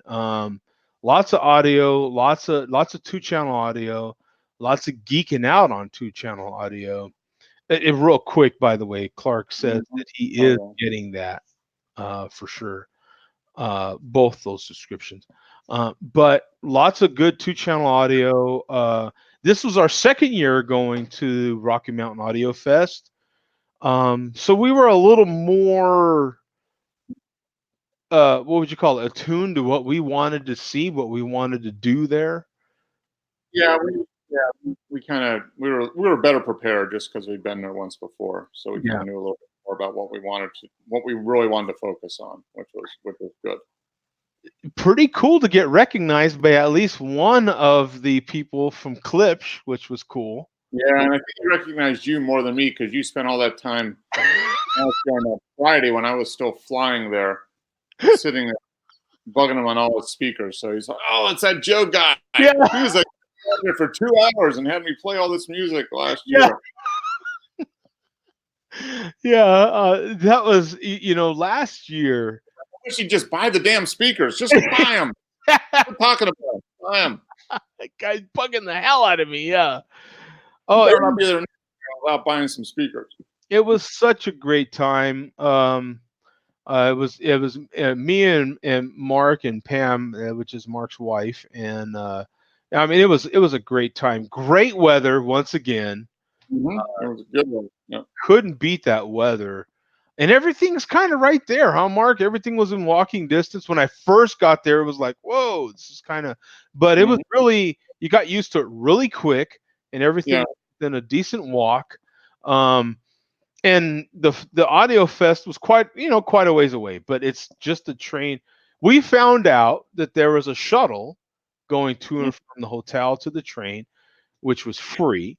So Yep. the transportation was free. Yeah, not too bad. I mean, you had to pay for the train tickets every day, but Yeah. I mean, it was a lot cheaper than renting a car and driving back, because you had to rent a car and then you would have to park at both the hotel and the show hotel, and that would have been like $50 a day Yeah. just for parking plus renting the car. So I'm so glad we returned our car before we went to, because we were out there a few days ahead of time, so we had to have a car to go back and forth to Fort Collins and drive around up there. But we returned it on Thursday at the airport, took the train into downtown, and then didn't need the car again. So definitely was a lot less expensive that way. And less hassle, really, because Geez, yeah. you got to find a place to park, then pay for the park and do all of that. This was great. It was, I don't know, $10.80 to take the train all day. Yeah, you could use it. We just used it up and back, but you could have literally ridden if you got bored with audio and all you wanted to do was ride the train and the bus all day. You could have done that for $10. You could have gotten on the train, gotten a bus, ridden around on the bus, checked out all the bus routes, did the train.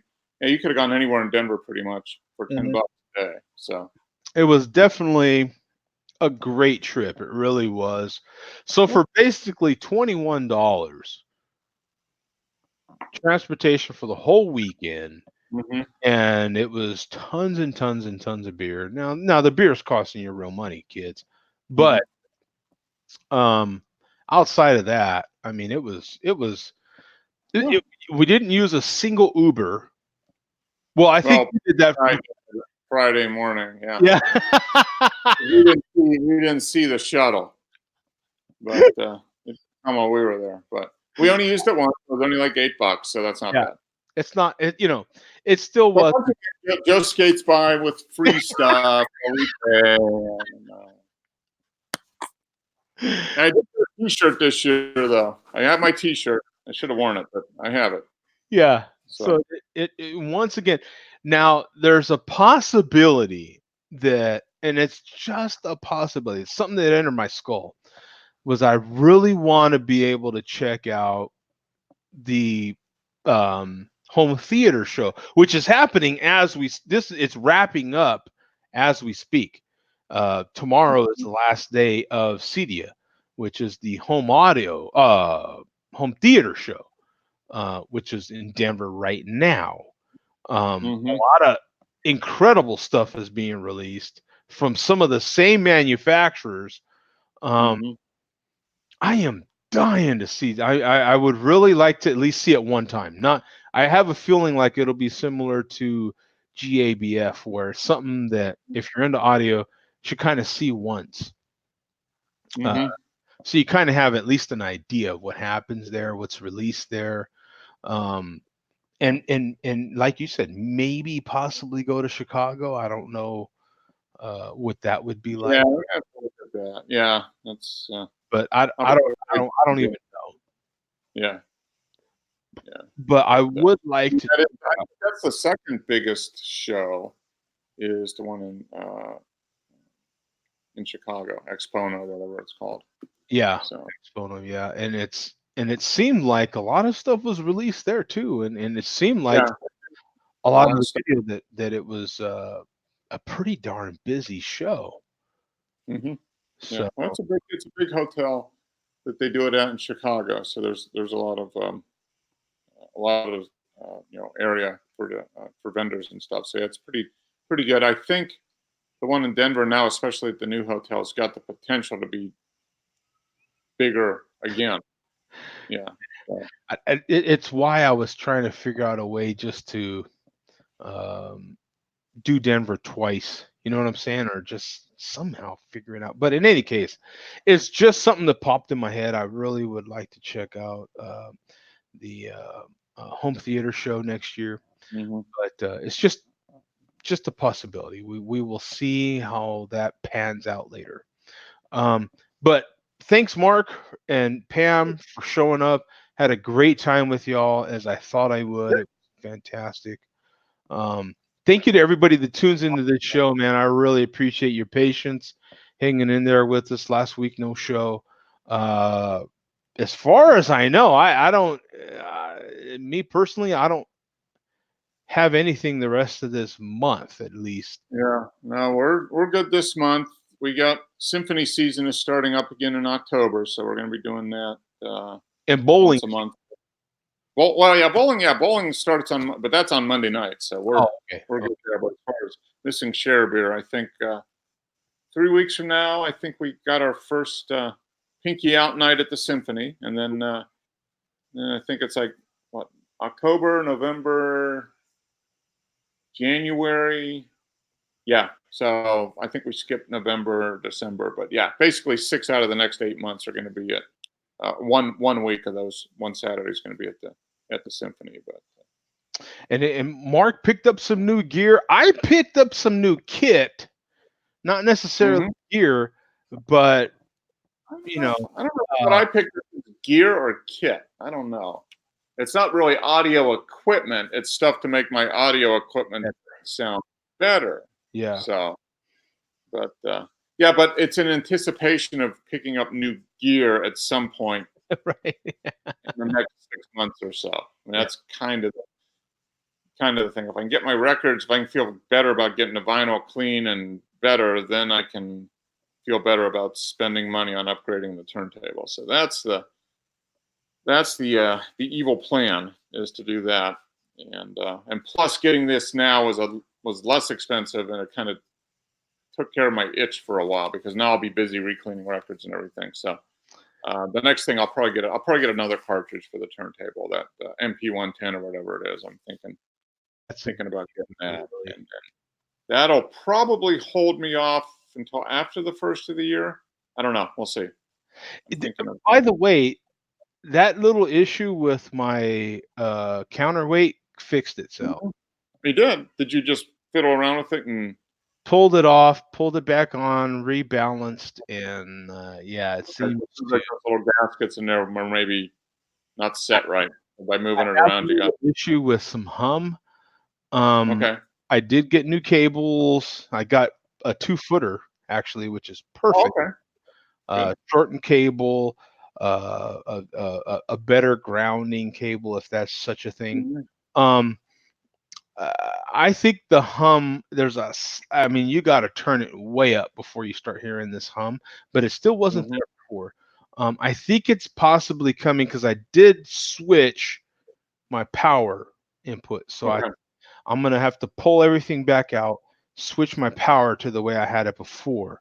And I think that'll hopefully take care of that little bit of noise, not necessarily a hum, but just that little bit of noise that I wasn't hearing before.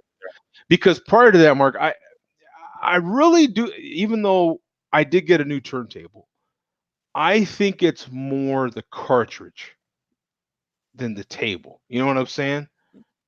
It could be. Yeah.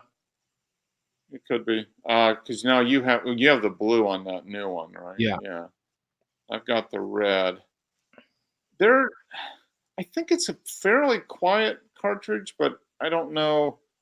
It's not the quietest out there. Some that are quieter, but I think maybe you might give up a little bit by having a super quiet cartridge. You might give up something, somewhere else. I mean, there's always, there's a give and take. So Because it's what it's picking up as well, like what it's able to pick up. Mhm. And so yeah, the table might be helping with some of that, of course. So it does Yeah. isolate better. I'm able to play more bass now without getting that kind of what do you call that noise that's coming back up through the Oh, yeah. Well, like feedback, but yeah, you're picking up. It's just picking up noise that's coming up through the yeah, sonic noise. bottom of the turntable. Yeah. and the stylus is picking it up and running it through the amplifier just like anything else. So yeah, it's it's tough, but there's just something in me that's saying, boy, this is more stylus and part part turntable, of course, because especially the one I got is much better isolating. Mhm. But yeah, I'm looking forward. I'm gonna have a few beers and put together my new rack, if you will, Okay, all right. and in my other listening area over here, and get the vintage gear going and my older turntable. If that's even The 8-1 turntable. yeah. It is older. It is older than your other one. Older, you know.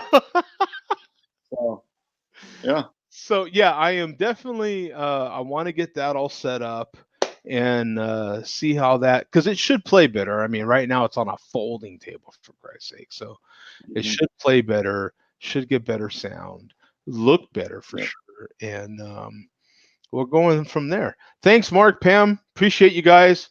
Thanks to everyone. Travis D, Dane, TD Burris, Chris Clark. I mean, Even Jay Vega. We'll even say thank you, Jay Vega.